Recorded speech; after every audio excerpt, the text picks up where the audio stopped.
दोस्तों ये है रवि, एक 30 साल का लड़का। जब लगभग रवि 20 साल का था, उस समय वो अपने गांव से शहर आया था अपने सपने पूरे करने के लिए। शुरुआत उसने एक मामूली सी जॉब से करी थी, जहां उसकी सैलरी बहुत कम थी। फिर उसने बहुत ज्यादा मेहनत की और धीरे धीरे वो सफलता की सीढ़ियां चढ़ता गया और उसकी सैलरी भी बढ़ती गई। आज 30 का होने के बाद रवि 80,000 की सैलरी लेता है। रवि की फैमिली उस पर प्राउड करती है। रवि की वाइफ और बच्चे एक अच्छी कंफर्टेबल लाइफ जीते हैं। लेकिन रवि दिन रात मेहनत करके जवानी में ही बुढ़ापे के साइन शो करने लगा है। उसकी सैलरी तो बड़ी है, लेकिन इसकी रवि को एक कीमत चुकानी पड़ी है, अपना सुख चैन खोकर। उसके पास तो अपनी फैमिली के साथ हैंग आउट करने का भी समय नहीं होता। रवि की सैलरी तो बहुत अच्छी है, लेकिन उसके पास कोई सेविंग्स नहीं है, क्योंकि मल्टीपल ईएमआईज के कारण मंथ एंड तक उसके पास थोड़े से ही पैसे बचते हैं। इसलिए रवि के पास और कोई चॉइस नहीं है बिसाइड्स कि वो जिंदगी भर इसी जॉब में बना रहे। रवि अगर इसी ट्रैक पे रहेगा तो चाहे 80 साल की जिंदगी बिता दे, सैलरी उसकी चाहे लाखों में पहुंच जाए, लेकिन उसके हालात कभी नहीं सुधरेंगे, क्योंकि ज्यादा कमाई से कुछ नहीं होता। अमीर बनने के लिए कुछ और करना पड़ता है। रवि जैसे लोग जो एक्स्ट्रा मेहनत भी करते हैं, डिसेंट अर्न भी करते हैं, फिर भी इतने अमीर नहीं बन पाते। वहीं वॉरेन बफेट जैसे लोग, जिन्होंने कभी कोई ऐसी जॉब नहीं करी जिसमें उनको बहुत ज्यादा सैलरी मिलती हो, ना ही उन्होंने कोई बिजनेस किया, स्टिल आज वो दुनिया के सबसे अमीर आदमियों में से एक हैं। आप सब जानते हो कि वॉरेन बफेट ने केवल door to door newspaper sell करने जैसे छोटे मोटे काम किए हैं। वो कोई बड़े बिजनेसमैन नहीं रहे हैं, ना ही वो किसी कंपनी के सीईओ थे। इसके बावजूद उन्होंने जो 151 बिलियन डॉलर्स की नेटवर्थ बनाई है, वो सिर्फ और सिर्फ एक चीज की वजह से है, और वो है कंपाउंडिंग। उन्होंने छोटे अमाउंट को लंबे समय तक कंपाउंड होने दिया है, और इसी वजह से वो आज इतने सक्सेसफुल हैं। वॉरेन बफेट से कम काम शायद ही दुनिया में आज कोई करता हो। मुकेश अंबानी को भी अपनी नेटवर्थ को मेंटेन करने के लिए हार्ड वर्क करना पड़ता है, लेकिन एक वॉरेन बफेट ही हैं जो कोई काम नहीं करते, फिर भी उनके पैसे दिन रात बढ़ते रहते हैं। और दोस्तों, इन्वेस्टर होने का यही सबसे बड़ा फायदा है। एक तरफ एक आम इंसान सक्सेसफुल होने के लिए ढेर सारा स्ट्रेस लेता है, वहीं एक इन्वेस्टर दूसरों के हार्डवर्क का फायदा उठाता है अमीर बनने के लिए। खैर दोस्तों, हमारा आज का मुद्दा ये नहीं है। हमारा मेन पॉइंट है कंपाउंडिंग, कि कंपाउंडिंग किस तरह से आपकी लाइफ में मैजिक कर सकती है। आप किस तरह से बस कुछ साल मेहनत करके कंपाउंडिंग की बदौलत जिंदगी भर आराम कर सकते हो। ये सब कुछ आज हम इस वीडियो में जानेंगे, वो भी एकदम सिंपल भाषा में। इसलिए वीडियो को एक लाइक कर दो, फिर जल्दी से शुरू करते हैं। दोस्तों, आज पूरी दुनिया में तकरीबन 806 करोड़ लोग हैं, और इन 806 करोड़ लोगों में से लगभग 801 करोड़ लोग एक मामूली सी जिंदगी जी रहे हैं, जबकि इन्होंने बराबर या सम केसेस में ज्यादा ही मेहनत करी होगी उन बाकी के 5 करोड़ लोगों से, जो आज मिलियनियर्स या बिलियनियर्स हैं। देखिए, मेहनत तो सभी करते हैं, सभी अपना 100% भी देते हैं, फिर भी सब लोग तो अमीर नहीं बन पाते। कुछ तो होगा ना जो सक्सेसफुल लोगों को बाकियों से अलग करता है। तो दोस्तों, वो एक चीज जो सक्सेसफुल लोगों को बाकियों से अलग करती है, वो है कंपाउंडिंग। जी हाँ, कंफ्यूज मत होइए, मैं समझाता हूँ कैसे। दोस्तों, एक बार एल्बर्ट आइंस्टाइन ने कहा था कि जो कंपाउंडिंग को जान लेता है वो इसका फायदा उठाता है, और जो नहीं जानता वो अपना नुकसान करवाता है। उन्होंने ये बात किस लिए कही थी, अब मिकी और जॉनी की हेल्प से समझोगे। मिकी और जॉनी दोनों सगे भाई थे। इन दोनों का बचपन बहुत मुश्किल हालात में गुजरा था, क्योंकि इनके फादर शराब के आदी थे और इनको और इनकी मदर को टॉर्चर किया करते थे। इस मुश्किल हालात के चलते मिकी और जॉनी की परवरिश बहुत खराब हुई थी। मिकी सोचता था कि ईश्वर ने उसको इतनी बुरी किस्मत क्यों दी। अगर वो अच्छे माहौल में पैदा होता तो वो कितना कुछ कर सकता था। अब वो अपनी लाइफ को रोज कोसता था, रोज खुद को नेगेटिव बोलता था, जिस कारण उसके अंदर नेगेटिविटी बढ़ती गई और वो खुद को लूजर समझने लगा। उसके नेगेटिव थॉट्स कंपाउंड होते गए और वो मेंटली एक लो एस्टीम वाला व्यक्ति बन गया। फिर वो रॉन्ग सोसाइटी में उठने बैठने लगा, जहां उसके दोस्तों ने उसको नशे की आदत डाल दी। पहले उसने बस स्मोकिंग से शुरू किया, फिर स्मोकिंग से ड्रिंकिंग तक पहुंच गया, और अब ये उसकी हैबिट बन गई है। अब वो हर तरह के नशे करता है, यानी कि उसकी बैड हैबिट्स भी कंपाउंड हुई। फिर बैड हैबिट्स के कारण वो इतना आलसी हो गया कि वो कुछ काम नहीं करता था, कोई एक्सरसाइज नहीं, कुछ नहीं। लंबे समय तक इनएक्टिव रहने के कारण वो धीरे धीरे ओवरवेट होने लगा। उसको तरह तरह की बीमारियों ने जकड़ लिया। लेकिन ये सब एक दिन में नहीं हुआ, बल्कि ये मिकी के हर दिन के फैसलों का नतीजा था कि वो पूरी तरह से बर्बाद हो गया।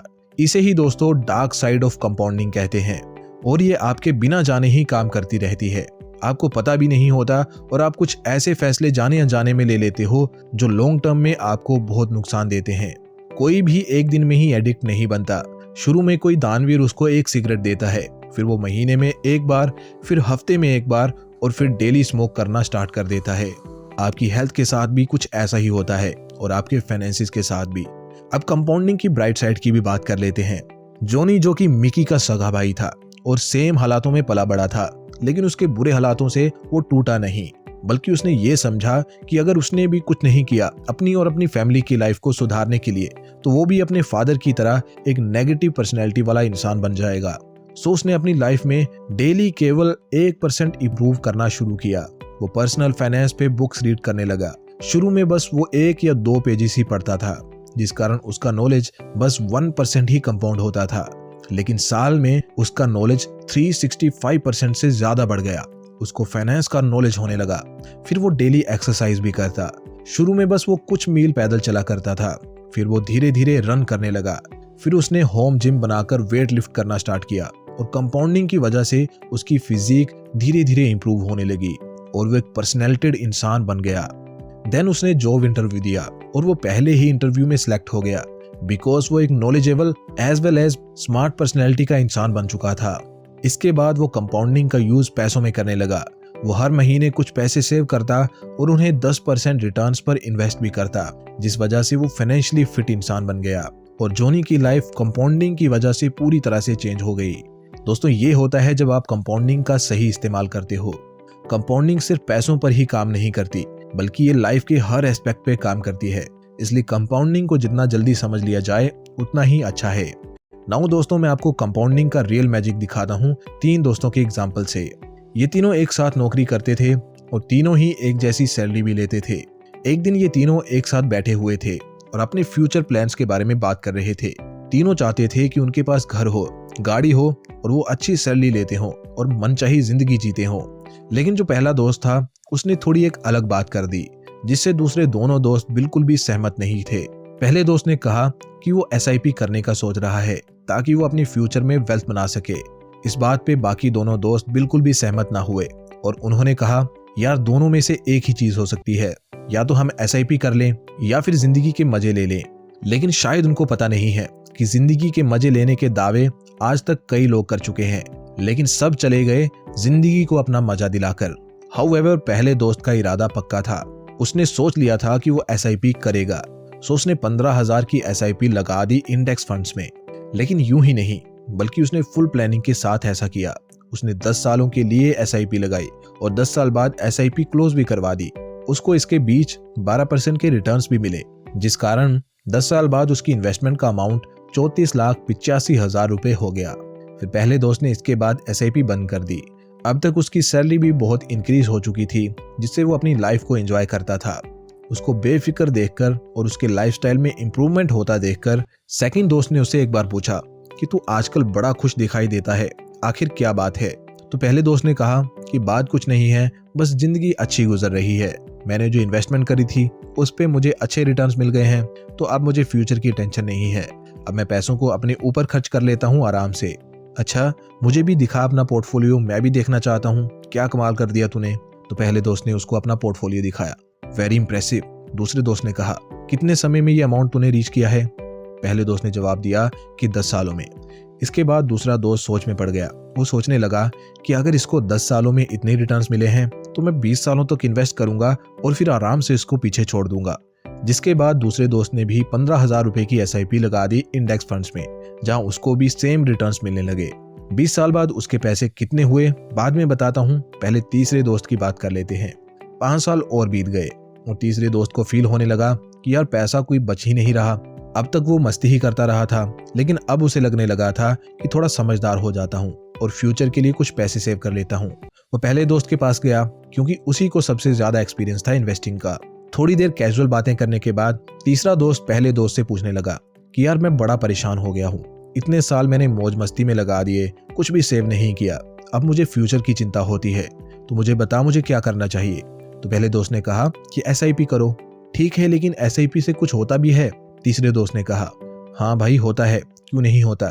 ये देख मेरा पोर्टफोलियो 15 साल में कहाँ पहुंच गया है। पहले दोस्त का पोर्टफोलियो देखकर दूसरा दोस्त बहुत इंप्रेस हुआ और सोचने लगा, ऐसी बात है, कोई नहीं, इसने 15,000 की SIP करी थी, मैं 20,000 की करूंगा और 15 साल तक करूंगा। इसने तो केवल 10 साल ही करी थी, फिर देखो मैं कैसे इसके रिटर्न्स को बीट करता हूँ। दूसरा और तीसरा दोस्त पहले दोस्त को बीट करने का सोचने लगे और दूसरा दोस्त 15,000 की, जबकि तीसरा दोस्त 20,000 की SIP करने लगा। दोनों को 12% के रिटर्न्स मिलने लगे और करते करते फिर वो दिन भी आ गया जब तीनों 55 के हो गए।